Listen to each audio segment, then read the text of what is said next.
to go this time around, and just 3 spots remain in the chase for the championship, maybe 4.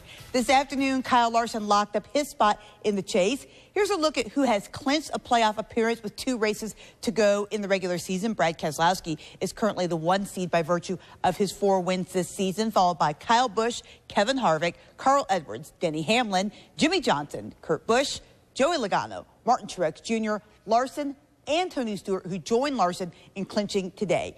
Chris Buescher is in as long as he stays in the top 30 in points. Right now, he is 7 points to the good at the moment. The final 3 chase spots belonging to Chase Elliott, Austin Dillon, and Jamie McMurray. Ryan Newman is currently 15 points out of the chase, with Casey Kane and Trevor Bayne needing a win or one of the other drivers to have some serious issues in the next 2 weeks to make it into the postseason.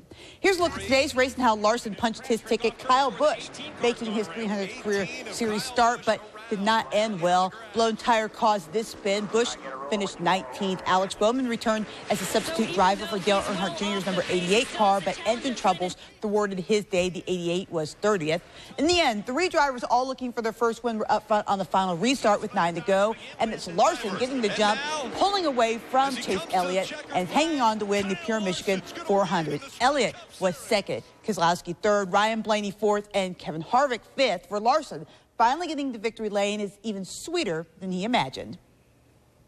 I think with like 2 to go, I was starting to get choked up, and because we worked really, really hard to get a win and just haven't done it. And finally all the hard work by everybody, it was all paying off.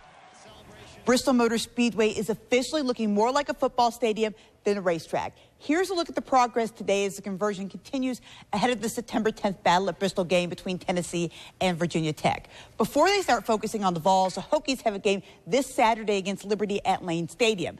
It will be a good early test for this team and its first-year head coach. First game is always, a challenge because, we try everything we can to simulate things. You watch the first week of the season, and inevitably there are large mistakes made on one side of the ball or the other in that first week. The Tennessee Vols open the season on Thursday, but they're not the only team that will be on action on that day. 2 local teams with new head coaches will also kick off the season in the midweek showdown. UVA Wise will make the trip to Greenville to take on Tusculum. It will be our first chance to see a couple of first-year head men in action.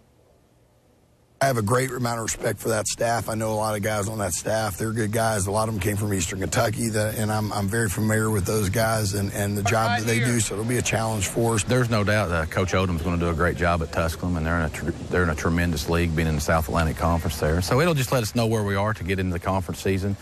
We're excited to get down there on September 1st, as I'm sure they're excited to have us down there. I'm actually really excited to see this game. That's a lot of exciteds right there in a row. Just because of the first-year head coaches, 2 teams that seem to be on the upswing. They have new young head coaches, but nobody knows really where they're going to be this season, so it'll be really interesting. Well, not to sound like a broken record, but we're all excited because football season is back. Yes.